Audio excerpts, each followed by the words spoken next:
नाम जप की कोई विधि नहीं है।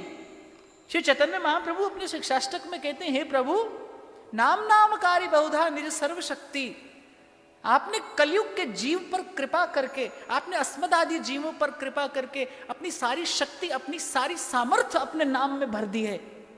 जो जब चाहे, जहां चाहे, जैसे चाहे, पापी से पापी, अपवित्र से अपवित्र अवस्था में भी नाम जप का निषेध नहीं है, और कलयुग का धर्म है।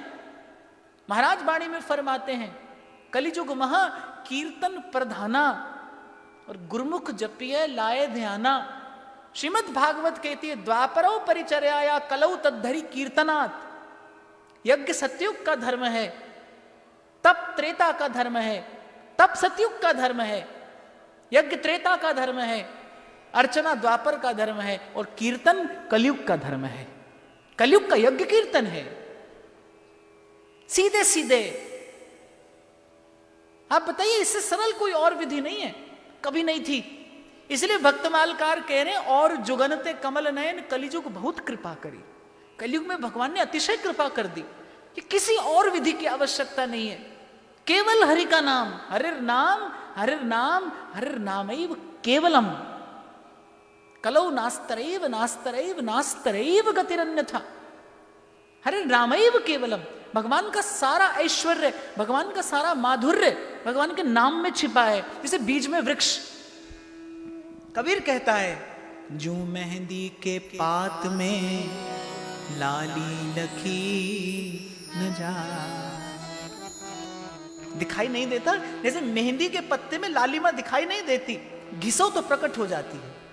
ऐसे ही नाम में नाम ही छिपा है। रटते रटते एक बुद्धिमान व्यक्ति टकरा गया मुझसे, बोले कैसे मिल जाएगा बताइए, राम राम कहने से राम कैसे मिल जाएगा, कृष्ण कृष्ण कहने से कृष्ण कैसे मिल जाएगा।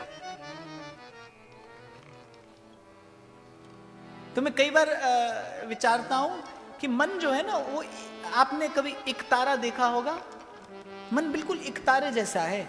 मन में एक ही तार है, या तो उससे संसार का स्वर आता है, या फिर उससे संस्कार का स्वर आता है।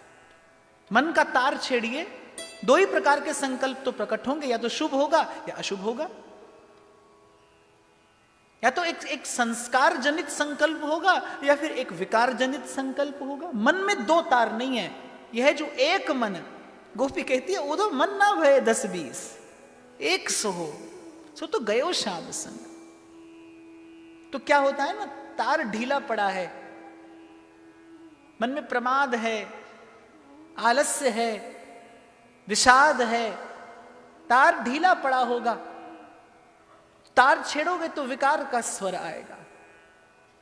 और दे दीजिए एक बार मन का एक तारा अपने सदगुरु के हाथ में, वो आपको कसकर लौटा देगा। आपको मैं उदाहरण देकर बताता हूं। देखो, जैसे ये हमारे तबले वाले भैया बैठे हैं, ये जब बजाने के लिए बैठते हैं ना, तो पहले तबले का सुर मिलाते हैं। मिलाकर बताओ भैया। ये मेरे पास तानपुरा रखा है, कि इससे इसका स्वर मिलाते हैं, एक ही बार में नहीं मिलता, बार बार बार बार बार बार मिलाते मिलाते कभी ऊपर होता है, कभी नीचे होता है, पर एक बार एक ऐसा स्थान आता है जो स्वर से स्वर मिल जाता है।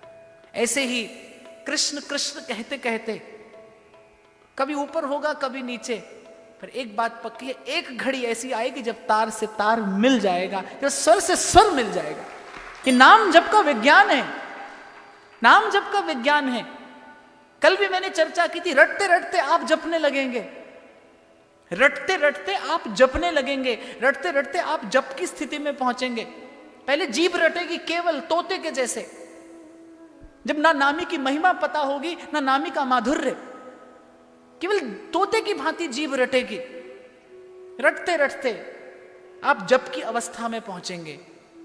और जप भी कैसा है, सबसे पहले होता है मौखिक जप, फिर होता है उपांशु जप, जिसमें केवल ओंठ हिलते हैं, और फिर जप की उत्तम अवस्था आती है मानसिक जप, जब ओंठ भी नहीं हिलते। कबीर ताना बाना बुनता है, और कबीर कहता है कि मेरे मन का कमल खिल गया और राम रूपी भ्रमर उस पर मंडराता रहता है। ताना बाना बुनता है। संसार की दृष्टि में कबीर व्यापार कर रहा है, पर कबीर कहते कि मैं तो सच्चा सौदा करता हूं। रविदास जूता गांठते हैं और जूता गांठते गांठते मोहे मन क्रम वचन तुम्हारी आशा ऐसी भक्ति करे रदासा साची प्रीत जो तुम स्यो जोरी तुम सो जोड़ सबन सो तोड़ी। और फिर जब मानसिक जप का भी, जब उस स्थिति का भी लय होता है, फिर जो अंतिम अवस्था आती है, जिसे कबीर कहते हैं, अब तो राम भजे मोहे मोहे मिला विश्राम। अब तो राम भजे मोहे, जिसे अजपा जप कहते हैं, जब जप के लिए प्रयास नहीं होता, जब रम जाता है सांस सांस नस नस में नाम। ये लय योग है, ये कलयुग का विज्ञान है, ये कलयुग का धर्म है।